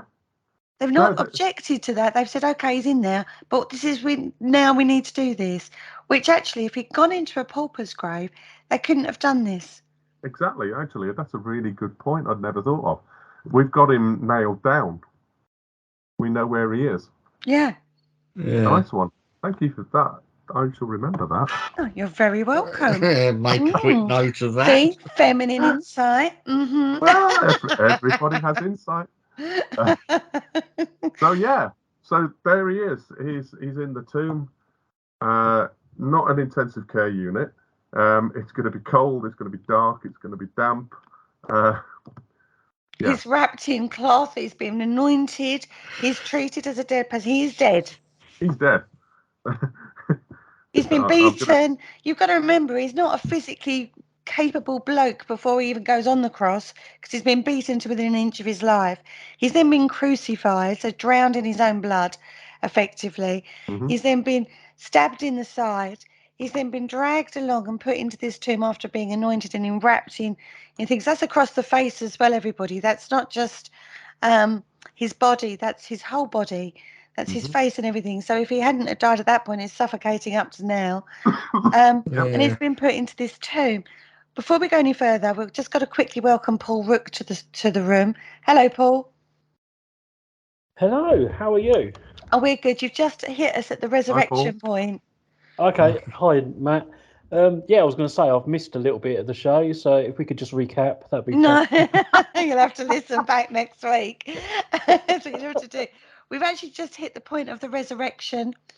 Okay, so this is where we're at. We've got battalions outside, so he can't just be taken by his followers and his disciples. How long are they stood there for, Matt?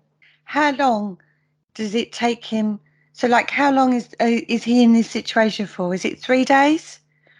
Yeah, I mean, as I say, I think we've got the tradition that he was crucified on a Friday, but the 3 days and 3 nights to get to the Sunday doesn't work. And I think we need to look at a Thursday being the day that he is crucified on, which then fits the narrative.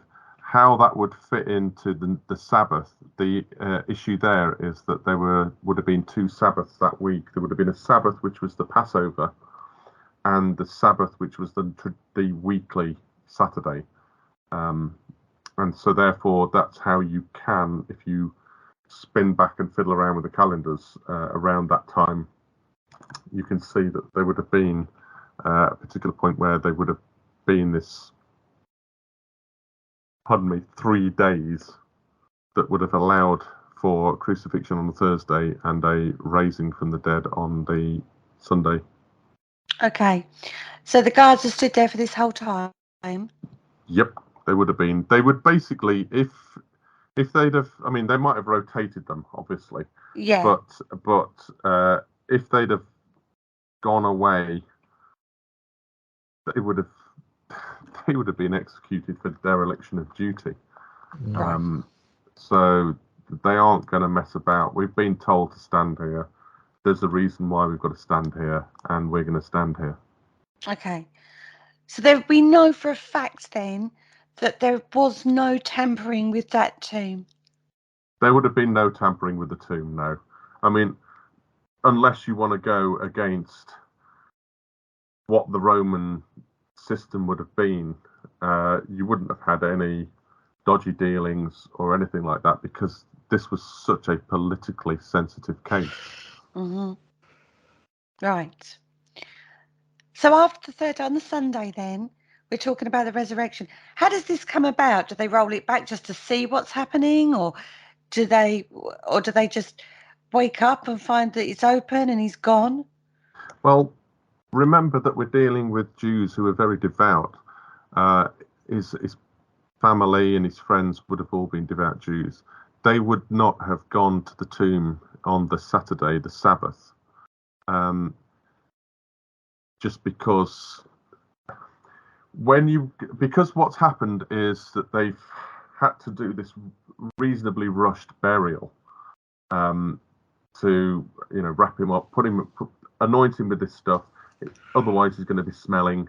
The reason for doing that is because they need to go back and do the proper ritual of burial. Right. And they didn't get the chance to do that before the 6 o'clock cut-off point, which is the beginning of the new day, which would have been the Passover, the official Passover. That would have been on the Friday. Then you've got the Saturday, which would have been the other Passover as well. And then you've got, so the first opportunity they've got is a Sunday morning. Right. So that's, and Luke says on the first day of the week, which is taken as being the Sunday, to his Gentile readers.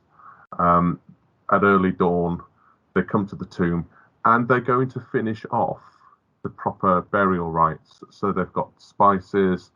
They're going to do the proper full last rites, in inverted commas, for him. And they find the stone rolled away from the tomb. Right. Which is very naughty, considering he's had all these battalions guarding the tomb. Absolutely. Oh, I bet heads rolled there, Matt. I think there was certainly some executions of what was going on from what happened. Because, well, the guards shook. It says, as Mary Magdalene and the other Mary go to see the tomb, there's a great earthquake, for an angel of the Lord descended from heaven, came and rolled back the stone and sat on it. Okay, so there's another earthquake going on. This is a fairly it's quite a seismic area they live in. It certainly is. And this stone's been rolled back and sat on it. His appearance is like lightning, his clothing white as snow. And for fear of him, the guards shook and became like dead men. Basically, their legs turned to jelly and they fainted. These are tough guys. But the angel said to the women, look, don't be afraid. I know that you're looking for Jesus who was crucified. He's not here. He's been raised, as he said. Come and see the place where he lay. So these guards, they're all flat on the ground. these women are terrified. They bow their faces to the ground, and they say, "Why do you look for the living among the dead? He's not here, he's risen. And remember how he told you while he was in Galilee, he's got to be handed over, he's going to be crucified, on the third day he's going to rise again." And then they went, "Oh yeah." Oh yeah. Oh. Should have listened to him. And so they run back to the disciples, the 11 remaining disciples, and tell them. But the disciples kind of, you're just like, don't be stupid. Almost, you can imagine a René Artois moment. You stupid. Yeah. But they didn't believe them. But Peter, he's a kind of, oh, whoa, crumbs, I've disowned this guy. I'm gonna just make sure what's going on. Yeah, So he denied him and did what basically the prophecy of that came true. So now he's been told he's been resurrected. There is a bum squashing moment there. It's a squeaky bum moment, definitely. There's lots of squeaky bum moments going on at this time in Jerusalem. Absolutely. So he's run to the tomb. He stoops, looked in.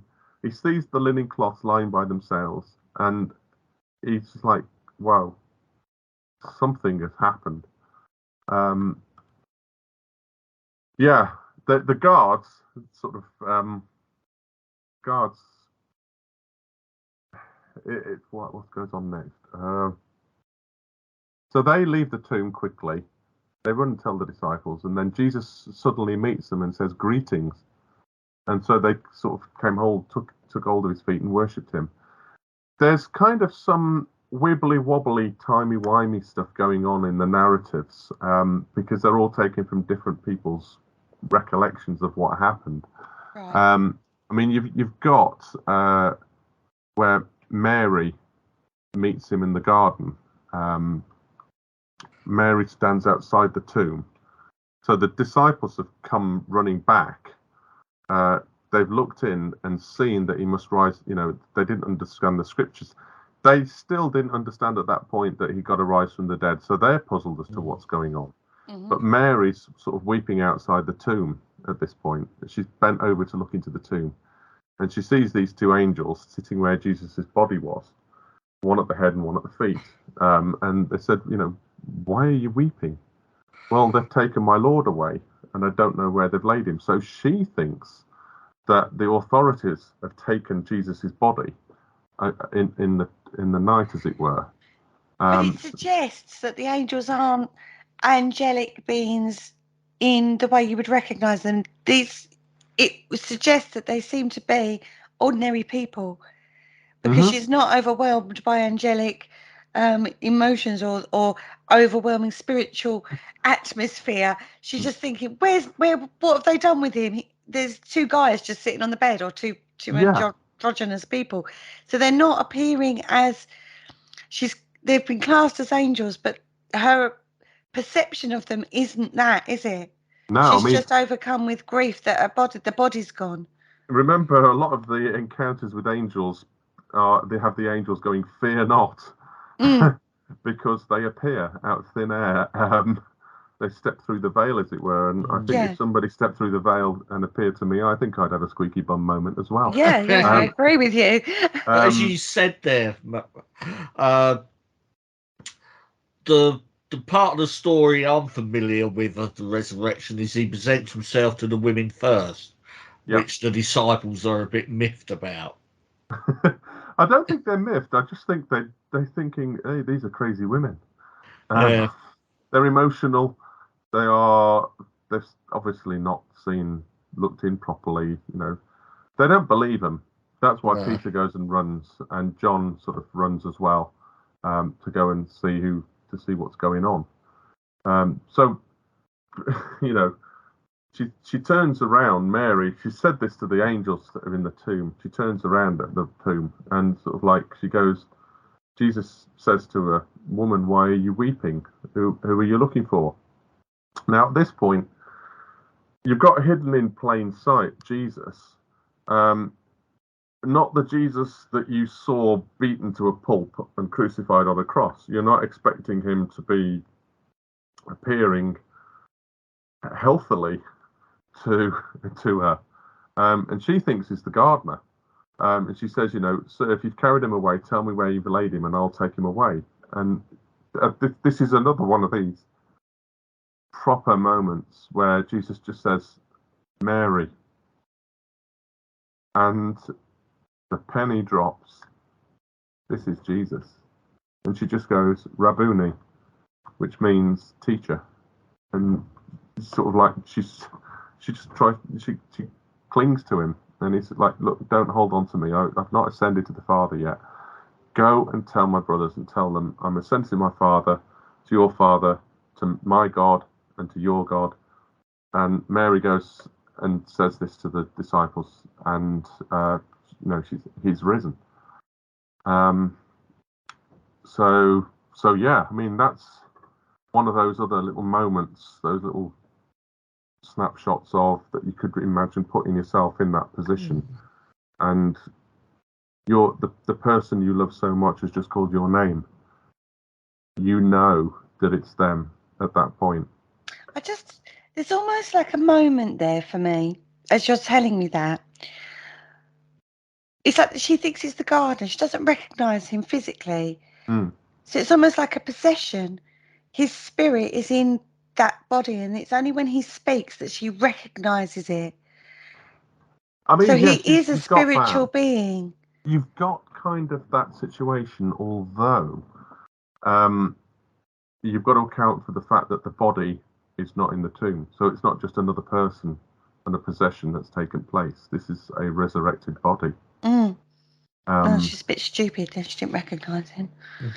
Sorry, but it's a true story. I think emotion, human emotion, tears, your eyes are filled with, you're not seeing properly. All right, we'll give her that. And you've just lost someone you love. You're not going to expect them to appear to you. No, this is true. Okay, we'll give her that then. It's been quite an intense 48 hours leading up. This is true. She probably has had a lot of sleep or eaten a lot. Exactly. And remember, we have accounts of after-death communications and deathbed visitation stuff. Yeah, we do. And people just don't expect that to happen. It just happens. Yeah, true. So I think to give Mary a due, there's a lot of highly charged emotion going on there. All right. And I also think because she would be expecting somebody who would be the last time you saw them, you've wrapped them in bandages and sticky aloe and myrrh. Yeah. They're going to be a mess, and broken bones and bashed in face and all of that. So, it can't be Jesus. All right, then we'll give her that. We put him in that tomb.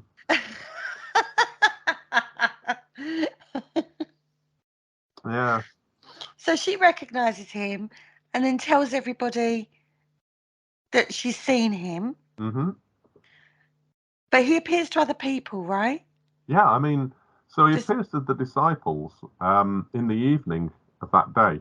So the disciples are all sort of they've locked themselves in a room. They are bricking it because they've crucified Jesus. He's dead and buried, according to the authorities. They're looking for his followers for a mopping up operation. And they are locked in this room, and Jesus just the hyperdimensional Jesus just appears in the room and says, "Peace be with you." Is that all he says? Yeah, peace be with you. He just pops in and goes, "Peace be with you. I'm off. See you later." Well, he doesn't say that. He doesn't go, "I'm off." There's a little bit more to that. He doesn't say that bit. Yeah, he says, "Peace be with you," and he shows them that his hands and his side.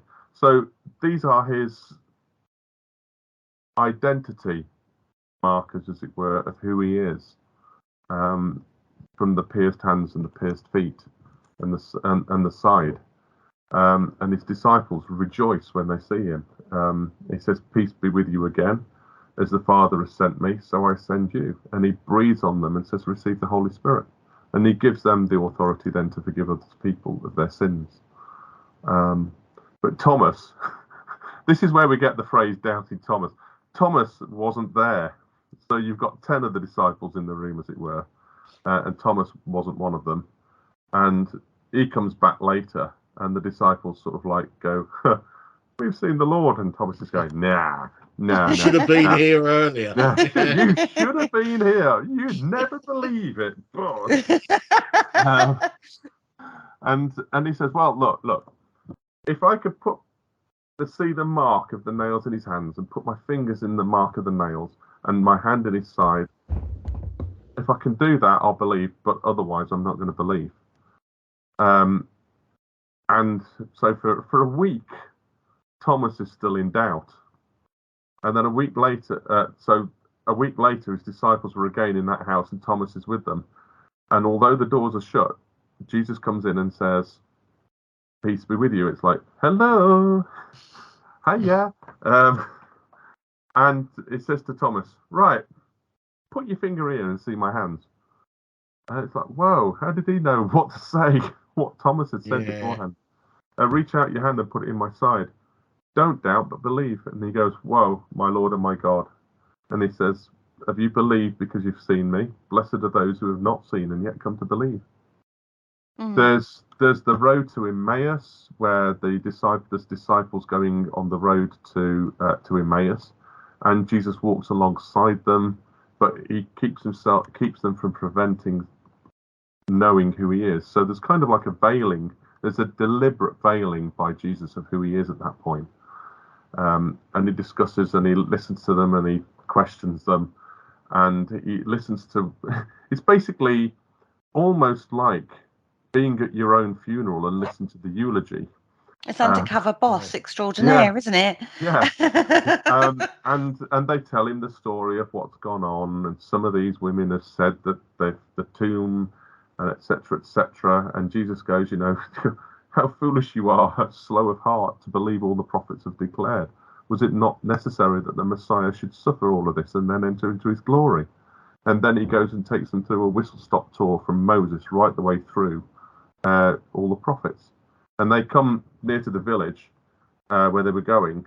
They come near to Emmaus, and he kind of like does this, "Oh, I'm just going on a little bit further." No, stay with us. "No, I'm just going to head on a little bit further." "No, you're going to stay with us. You've got something different about you." And it's almost evening. So he goes in with them. He's at the table. He takes bread, blesses it, breaks it, and gives it to them. And at that point, they go, yeah, he did that in the Last Supper. Ding. Yeah, this was Jesus all along. And their eyes are open. They recognize him, and poof, he disappears. And they're like, "Blimmin' heck, if you think about it, yeah, everything he was saying, we were getting excited about all the way through." And they went back to Jerusalem, found the 11 disciples. So obviously, maybe they weren't necessarily in the upper room, as it were, but they knew what Jesus was doing with breaking the bread anyway. And they say, "The Lord has risen. It's appeared to Simon, to Peter." And they tell them what's going on. And then sort of Jesus appears to them again and says, "Peace be with you." It's his calling card. It is his calling card. Yeah. And they think they've seen a ghost. And he says, "Why are you frightened? Why do you doubt? Look at my hands and my feet. Touch me. For a ghost doesn't have flesh and bones as you see that I have." He shows again his hands and his feet. And while they're in, it's sort of like, "Look, tell you what, you got anything to eat?" And they give him a piece of fish and he eats it. And it's like, I'm not a ghost. I'm not a disembodied spirit. I am more solid than solid, as C.S. Lewis would call the It's true resurrection. It is the resurrection body. It's not just like a ghost coming back or a spirit coming back. It is a physical. He's proving to them he is a physical resurrection. Yeah. He walks between the realms now. He's not just of this world. He is of both worlds. Yeah. I mean, if you read Luke 24, which is the resurrection account, Luke sets up 4 types of ghosts that Jesus could be. So it's almost like he's writing the resurrection as a ghost story puzzle. You've got there were 4 types, according to who is it? Felton, who wrote the book Haunted Greece and Rome: Ghost Stories from Classical Antiquity. So she says that there were 4 types of ghosts. There were translated mortals, so those that never died, they just disappeared and reappeared. There were heroes that would have their disembodied spirits, but the grave was a place of reverence, and their bones were revered. There were revenants. They were what I call zombie Jesus. That's what my friend used to call it. So reanimated corpses, and there were disembodied spirits. So as you read through the Luke 24 narrative, Luke sets it up. Oh, it could be he never died, he just disappeared and reappeared. But actually, not really, because they see where he's buried, and there's the sword, the spear in his side, and all of that. Well, it could be a hero. Well, no, because the tomb's empty. There's no bones there. This is not his grave. It's somebody else's grave. Could it be a revenant, a reanimated corpse? Well, no, not really, because the Roman zombies weren't the same. And the Romans, had zombies, and the Greeks had zombies as well. But there's a physicality where Jesus takes hold of bread, and although revenants could do this, he doesn't eat the bread but completely disappears. Revenants don't disappear. Zombies don't just disappear in plain sight. So it can't be a zombie either. And then, as you said, the disembodied spirit. Well, you've got a locked room where he's appeared.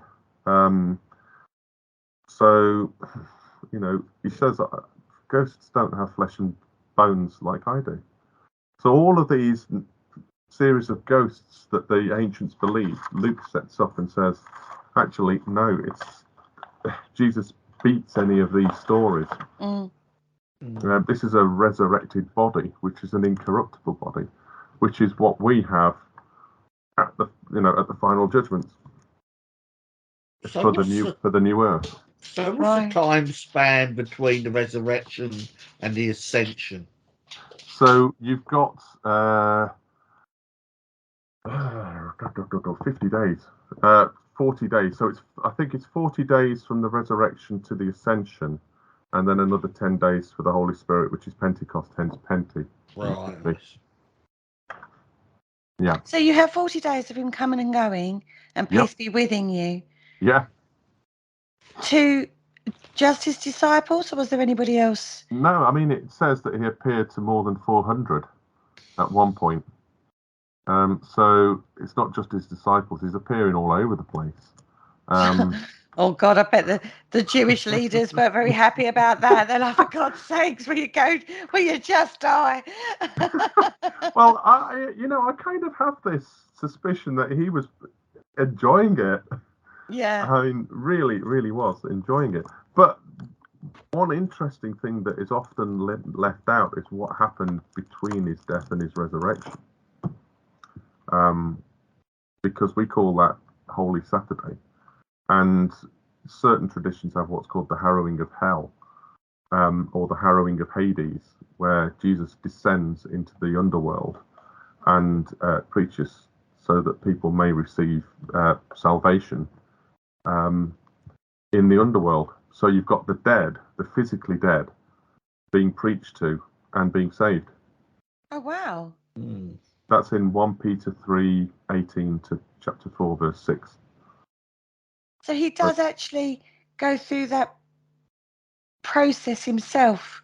Yeah. He was fully human. He experienced everything that humans will go through. It's still scary. I don't really want to go down that low. I just want to go up, please. I don't really want to sort of like go down first. Well, we all go to Hades, which is the afterlife anyway, and then there's an initial judgment as to and how, I mean, near-death experiences tell us about sort of type of things that we experience, and a judgment of ourselves is one of the things that we experience in a lot of the narratives, and we begin to see how our actions have impacted on other people from their perspectives, and we see in multiple dimensions. Yeah, it's going to be an interesting ride, that one. It certainly is. I started flashing through various moments in my life thinking, oh my God. I think we judge ourselves a lot by how we behave. You think That's the initial judgment. the initial judgment is ourselves on ourselves. Yeah. Well, boys. So I'm going to forgive myself, so it's all right. Of course you are. I think there's a lot more unconditional love shown by God than certain sections of Christianity portray God as.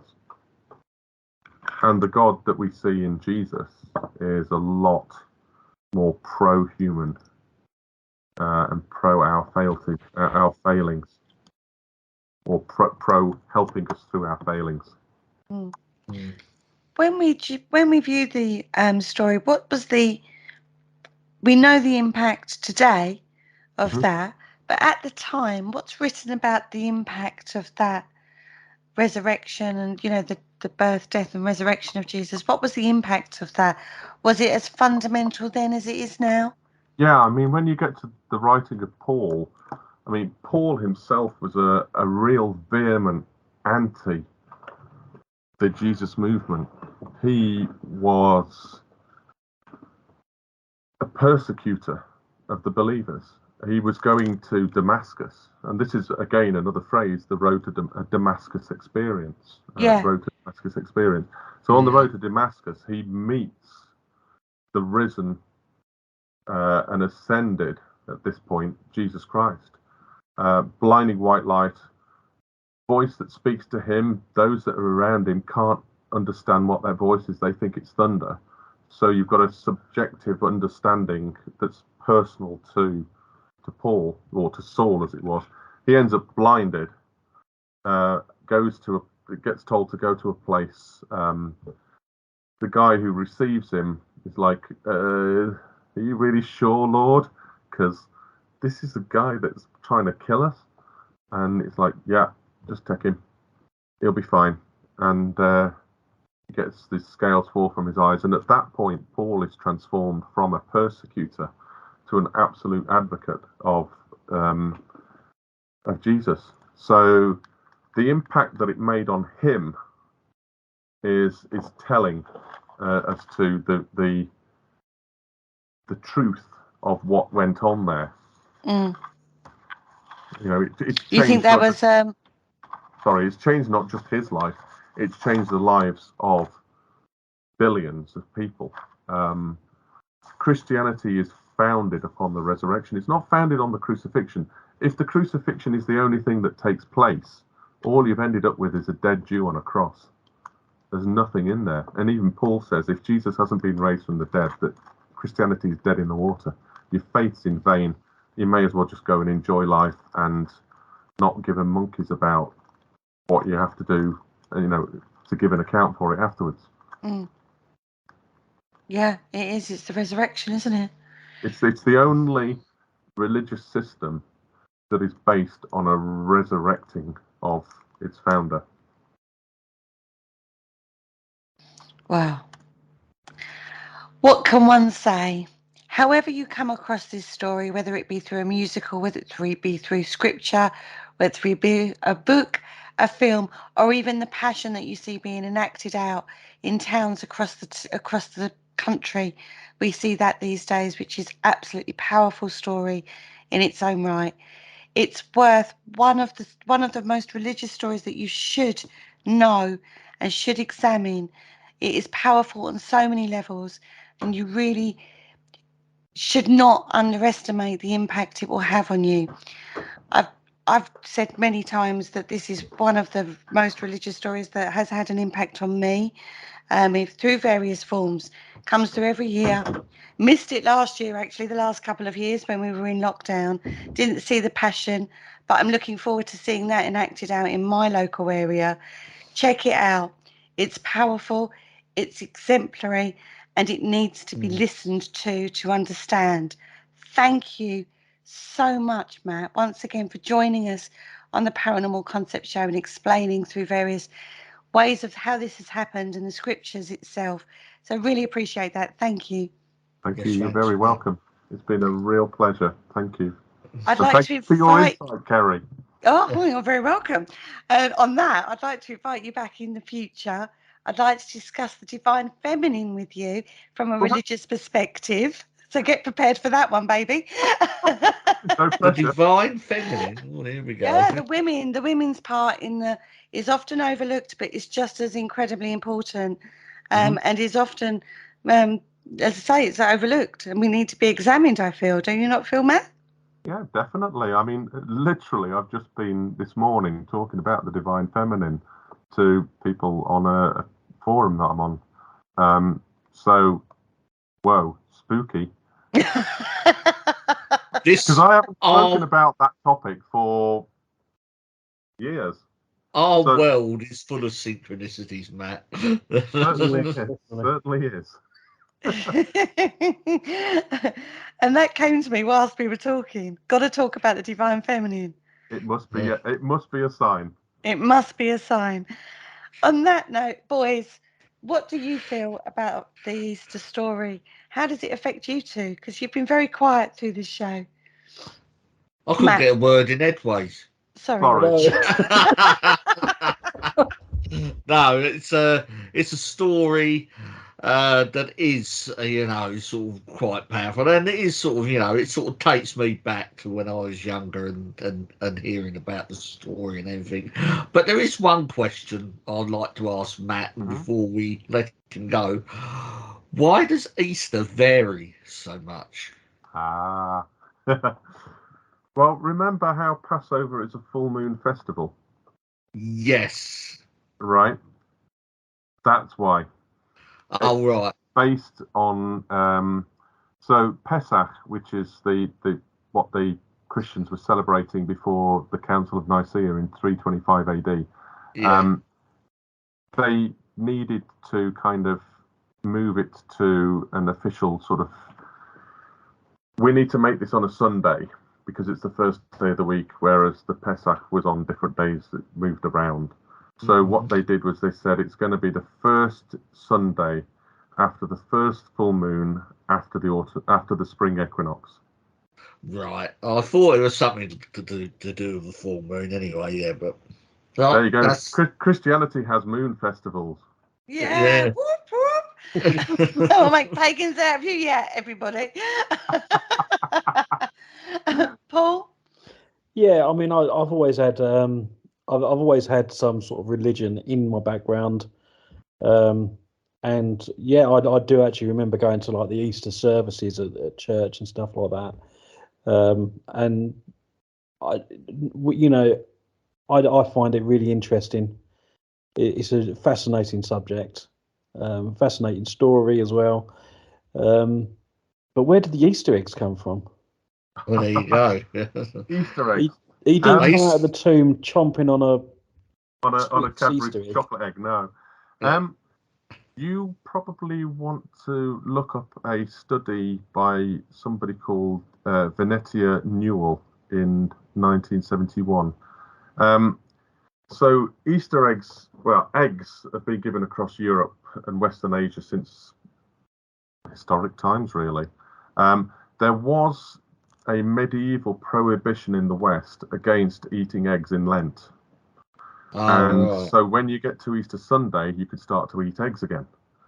And eggs were brought as a gift to by the peasants on the land, as it were, that they were giving it to their lord at Easter. So they'd bring a gift of eggs.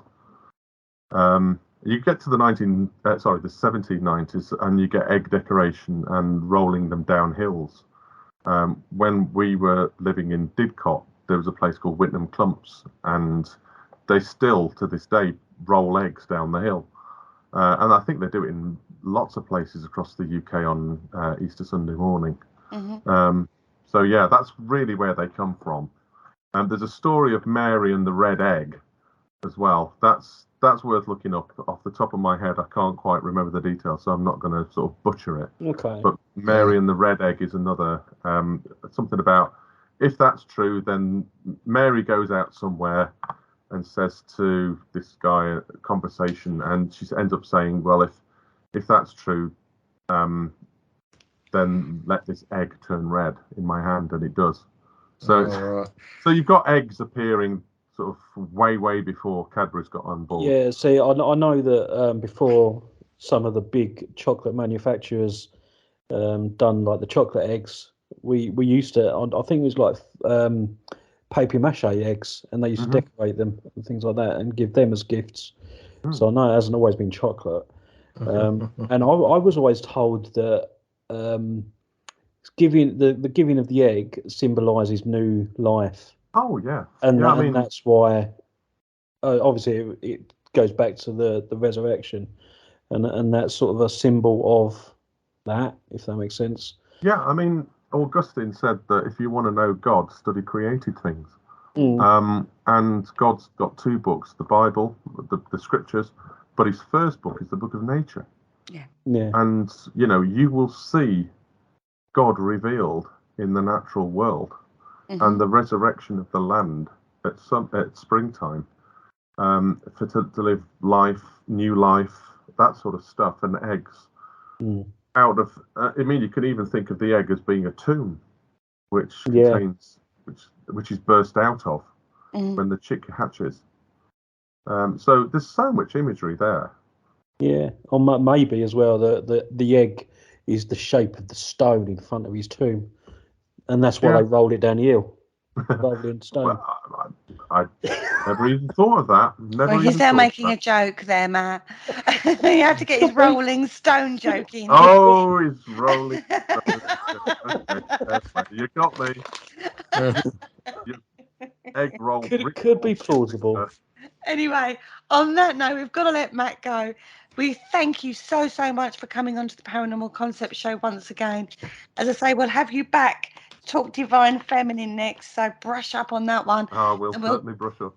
We'll get you back in the studio on that one. Thank you so much for joining us.